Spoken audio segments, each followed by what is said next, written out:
अस्सलामुअलैकुम dear viewers, welcome to my YouTube channel dynamic coaching classes. Dear viewers, आज की इस वीडियो में मैं आपके लिए एक नया टॉपिक यूज़ ऑफ इट लेकर आया हूँ। इट का यूज़ कहाँ और कब करेंगे, इसके बारे में डिटेल से जानते हैं। तो सबसे पहले व्यूवर्स, इट को इंट्रोडक्टरी सब्जेक्ट कहा जाता है। इंट्रोडक्टरी सब्जेक्ट कहा जाता है, यही कारण है कि जिस सेंटेंस में सब्जेक्ट नहीं होता है वहाँ सब्जेक्ट को इंट्रोड्यूस कराने के लिए इट आता है। तो आपको यहीं से इसका आंसर भी मिल गया कि इट का यूज़ कहाँ करते हैं। तो जहाँ पर सब्जेक्ट या जिस सेंटेंस में सब्जेक्ट ना आया हो वहाँ पर हम इंट्रोडक्टरी सब्जेक्ट का यूज़ करते हैं। और दूसरी बात ये है कि इट का यूज़ हमें कैसे करना है, ये कैसे पता चलेगा। तो इसकी कुछ पहचान है कि नहीं, उसके कुछ पहचान ये है कि जब सेंटेंस में समय आया हो, दिन आया हो, महीने का नाम आया हो, वर्ष का नाम आया हो, या फिर मौसम के बारे में वर्णन किया गया हो, या सेंटेंस में इन सभी के बारे में बताया गया हो, तो आप वहाँ पर इंट्रोडक्टरी सब्जेक्ट इट का यूज़ करके सेंटेंस को बनाएंगे। इट सेंटेंस के बिल्कुल स्टार्ट में, बिगिन में आता है, और इट चूँकि सिंगुलर होता है इसलिए इट के बाद प्रेजेंट टेंस में इज़ आता है और पास्ट टेंस में वाज आता है। तो आइए व्यूअर्स, सारे एग्जाम्पल को topic by topic step by step करके देखते हैं। सबसे पहले समय के बारे में देखते हैं, फिर दिन के एग्जाम्पल को डिस्कस करते हैं, फिर मौसम के बारे में डिस्कस करते हैं, फिर साल या तिथि के बारे में डिस्कस करते हैं।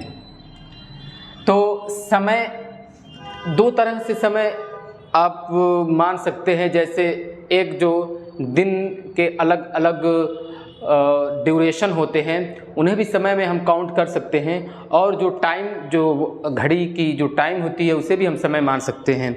तो 7 बजे हैं, ये भी एक एग्जाम्पल हो गया, और अभी सुबह है, सुबह है,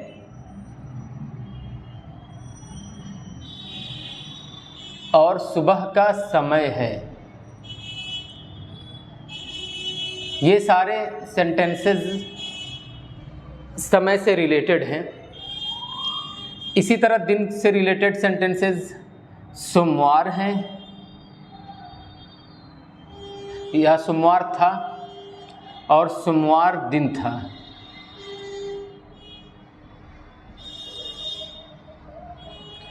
फिर मौसम से रिलेटेड कुछ एग्जाम्पल, जैसे जाड़े का दिन था, या जाड़े का मौसम था,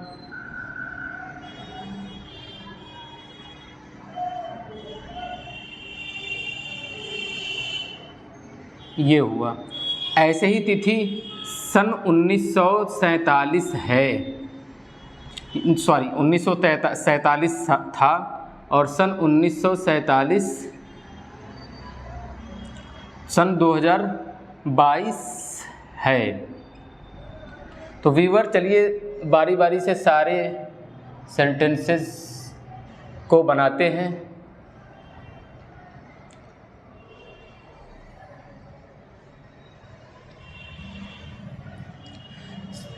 7 बजे की ट्रांसलेशन ऐसे बनाएंगे। अब इन सभी सेंटेंसेस में आप देख सकते हैं कि यहाँ पर 7 के बजने का पता चल रहा है, लेकिन 7 को बजाने वाला कौन है वो मेंशन नहीं है। इसी तरह सुबह के होने का पता चल रहा है, लेकिन सुबह को बताने वाला कौन है और सुबह को इंट्रोड्यूस कराने वाला कोई सब्जेक्ट है नहीं। इसी तरह सोमवार का पता चल रहा है, जाड़े का दिन का पता चल रहा है सन 1947 और सन 2002 का पता तो चल रहा है, लेकिन इसको बताने वाला या इसको इंट्रोड्यूस कराने वाला सेंटेंस में कोई सब्जेक्ट है? बिल्कुल नहीं है। तो ऐसी कंडीशन में हम सबसे पहले इंट्रोडक्टरी सब्जेक्ट इट लाते हैं, उसके बाद है तो इज लाएंगे, और उसके बाद 7 की इंग्लिश 7 और ओ लिखकर दाहिने साइड में ऊपर की तरफ एक कॉमा देंगे, फिर क्लॉक लिखकर छोड़ देंगे। It is 7 o'clock। अब अभी सुबह है और सुबह का समय है। इन तीनों सेंटेंसेस के ट्रांसलेशन या इन तीनों सेंटेंसेस का जो ट्रांसलेशन होगा वो एक ही फॉर्म में बनेगा। सुबह है या अभी सुबह है या सुबह का समय है, तो इट लाते हैं, है आया है तो इज लाएंगे। और ये ध्यान रखने की चीज़ है कि इट वाले सेंटेंसेस में सिर्फ उसके कीवर्ड्स पर ध्यान देना चाहिए, बाकी वर्ड्स के इंग्लिश या बाकी वर्ड्स की इंग्लिश नहीं लिखनी है। तो सिर्फ इसमें कीवर्ड सुबह है, आप मॉर्निंग लिखें। इस तरह सेंटेंस हुआ कंप्लीट। अभी लिखने की आवश्यकता या ज़रूरत नहीं है। इसी तरह का और समय भी लिखने की आवश्यकता ज़रूरत नहीं है। सोमवार था या सोमवार दिन था, बोल चाल में जनरली हम बोलते हैं या लिखा होता है किताबों में, तो इन दोनों का भी ट्रांसलेशन एक ही फॉर्म में बनेगा, इट। अब चूंकि यहाँ पर था आया है तो वाज लाएंगे। और मंडे का मैंने एम कैपिटल लिखा है, क्यों? क्योंकि यहाँ मंडे जो है प्रॉपर नाउन है। जाड़े का दिन था या जाड़े का मौसम था, इट वाज। अब हमें सिर्फ जाड़े पर ये कीवर्ड है जाड़ा, इसी की ही इंग्लिश लिखनी है। का दिन या का मौसम की इंग्लिश नहीं लिखनी। It was winter. सन 1947 था या और सन 2022 है। सन 1947 था का इट वाज 1947 और इट इज़ 2022। ये कुछ सेंटेंसेस थे, एग्जाम्पल्स थे इट के, जो इट की मदद से बनाए जाते हैं। लेकिन इस इट में एक इम्पॉर्टेंट पोर्शन होता है समय से रिलेटेड। वो समय से रिलेटेड कुछ सेंटेंसेस होते हैं जिन सेंटेंसेस को लिखने में हमें ज़्यादातर या अधिकतर दिक्कतें आती हैं, परेशानियां होती हैं।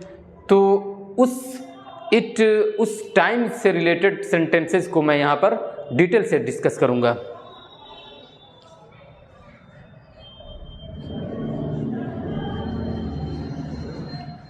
व्यूअर्स, आप इस वीडियो के लास्ट तक बने रहें। अब मैं जो टाइम से रिलेटेड सेंटेंसेस आपको बताने जा रहा हूँ ये काफ़ी इम्पॉर्टेंट है, आपको बहुत बेनिफिट हासिल होगा। जैसे 5 बजा है, 5 बजा है या 5 हुआ है, 5 हुआ है। ऐसे ही 4:30 बजा है या 4:30 हुआ है। फिर ऐसे ही 7:15 बजा है या फिर 7:15 हुआ है।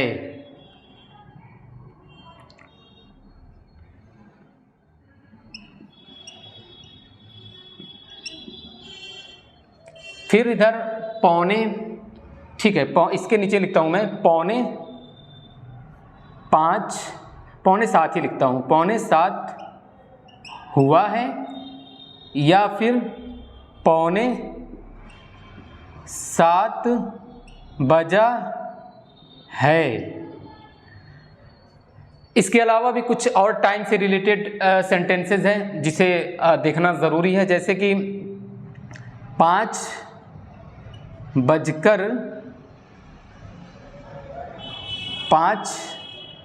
मिनट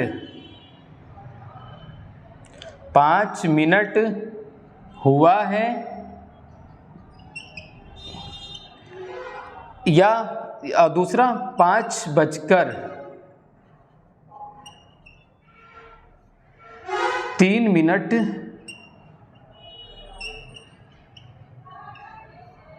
हुआ है।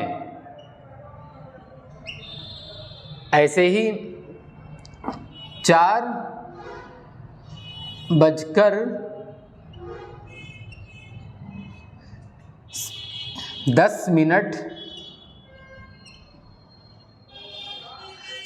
4 बजने में 10 मिनट कम या बाकी है या शेष है, और 4 बजने में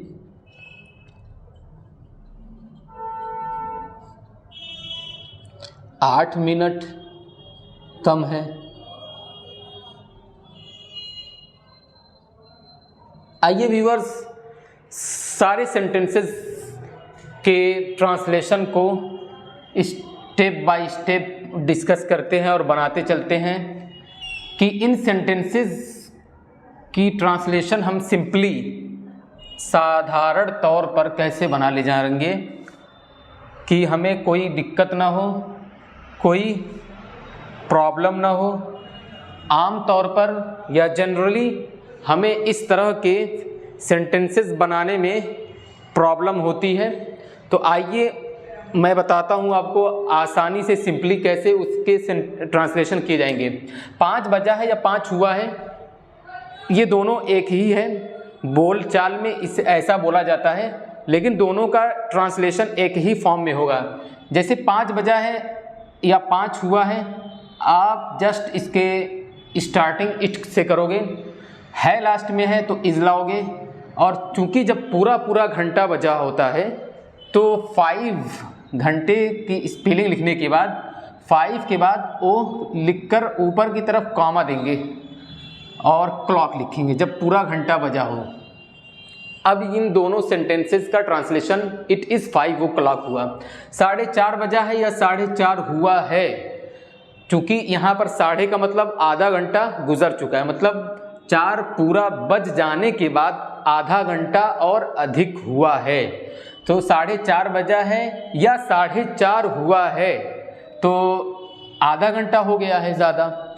इट उस है कि इंग्लिश के लिए इज लाएंगे, और 4:30 के लिए यानी आधा घंटा के लिए हाफ लाते हैं, और हाफ के जस्ट बाद पास्ट लाएंगे क्योंकि आधा घंटा ज़्यादा हो चुका है, और लास्ट में घंटे की इंग्लिश 4 लिखेंगे। Okay, it is 4:30। 7:15 बजा है और 7:15 हुआ है, तो 7 के लिए क्वार्टर लाते हैं। क्वार्टर का मतलब 15 मिनट्स, 7 का मतलब 15 मिनट हो चुके हैं। तो जब पूरे 15 मिनट हो जाते हैं तो उसे 7:15 बोला जाता है, और इसलिए 7:15 बजा है कि इंग्लिश के लिए इट लाएंगे और उसके जस्ट बाद इज, और 7:15 के लिए अ क्वार्टर लाते हैं। अ क्वार्टर और 7:15 आया हो सेंटेंस में तो अ क्वार्टर के बाद पास्ट लिखेंगे और लास्ट में घंटे की इंग्लिश लिखेंगे 7। इसी तरह 6:45 हुआ है या 6:15 बजा है, तो इन दोनों का भी ट्रांसलेशन एक ही फॉर्म में होगा। पौने का मतलब 1 क्वार्टर कम है यानी 15 मिनट्स कम है 7 बजने में, मतलब 6:45। तो 6:45 बजा है, 7 बजने में 1 क्वार्टर कम है, तो इट इज़ अ क्वार्टर। अब चूंकि यहाँ पे 1 क्वार्टर कम है तो यहाँ पर 1 क्वार्टर ज़्यादा हो चुका था, 7 बजने के बाद 1 क्वार्टर ज़्यादा हो चुका था, और यहाँ 7 बजने में 1 क्वार्टर कम है तो एक जब, और दूसरी बात पौने जब आया हो तो अ क्वार्टर के बाद टू लिखते हैं, ये कम को दर्शाता है। टू का मतलब कम या शेष को दर्शाता है। और 7 की इंग्लिश 7। फिर 5:05 हुआ है।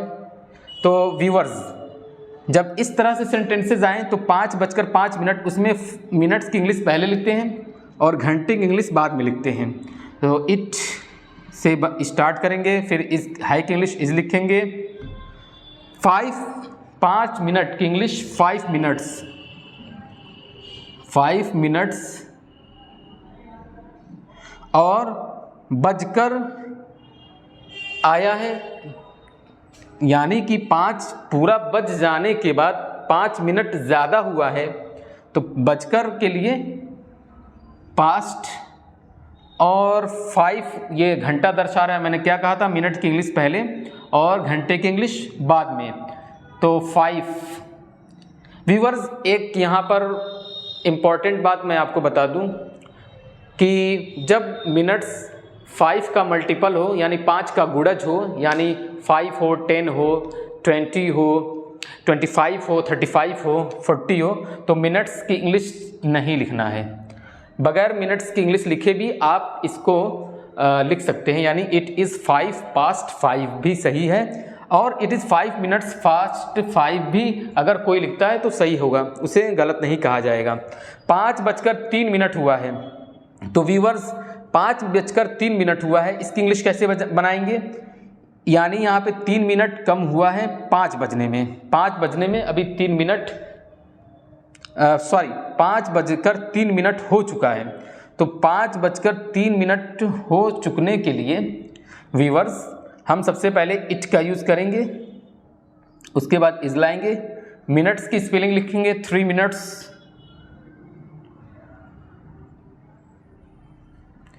और चूंकि 5 पूरा बज जाने के बाद 3 मिनट अधिक हुआ है तो पास्ट लाएंगे मिनट्स के बाद, और लास्ट में घंटे की इंग्लिश 5 लिखेंगे। अब यहाँ पर एक ध्यान देने की बात यह है कि ऊपर में 5 के बाद जो मिनट्स की इंग्लिश थी, मैंने कहा कि वो मिनट्स की इंग्लिश नहीं लिखेंगे। कब? जब मिनट्स 5 का मल्टीपल हो, लेकिन यहाँ 3 5 का मल्टीपल नहीं है, इसलिए आप मिनट्स का लिखना ज़रूरी है। ओके, अब लास्ट में है 4 बजने में 10 मिनट कम है या बाकी है या शेष है, तो इसकी इंग्लिश कैसे लिखेंगे? इट इज़, और कम या इसमें भी हम पहले मिनट्स की इंग्लिश लिखेंगे फिर घंटे की। तो 10 मिनट की 10 मिनट्स,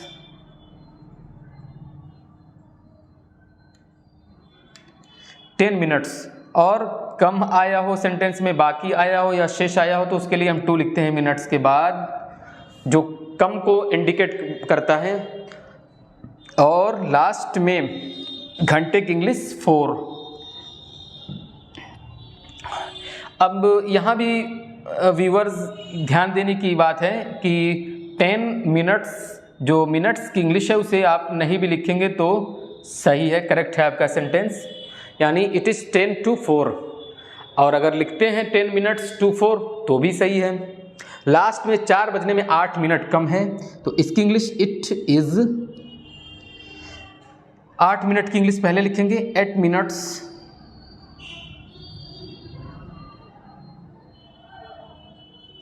और लास्ट में या ध्यान रहे कम की इंग्लिश के लिए 2 लाएंगे, और लास्ट में घंटे की इंग्लिश 4।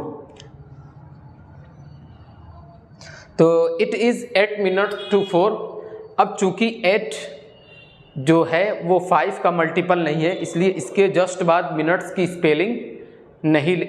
की स्पेलिंग लिखना ज़रूरी है। और ऊपर चूंकि 5 का मल्टीपल था, इसलिए वहाँ आप मिनट्स की इंग्लिश या स्पेलिंग नहीं भी लिखेंगे तो हो जाएगा। तो व्यूअर्स, आज के इस वीडियो में बस इतना ही। अगर आपके दिमाग में इससे रिलेटेड कोई डाउट या कन्फ्यूज़न या कोई क्वेश्चन या क्वेरी रह जाता है तो आप नीचे कमेंट बॉक्स में ज़रूर लिखें और अपना फीडबैक दें। और अगर ये वीडियो आपको अच्छी लगे, पसंद आए, तो इसको ज़्यादा से ज़्यादा शेयर करें, लाइक करें। और अगर मेरा ये वीडियो आपको पसंद आता है तो मेरे YouTube channel dynamic coaching classes को ज़रूर सब्सक्राइब करें। तब तक के लिए इजाज़त दें। खुदा हाफिज़। अस्सलामु अलैकुम। Bye bye.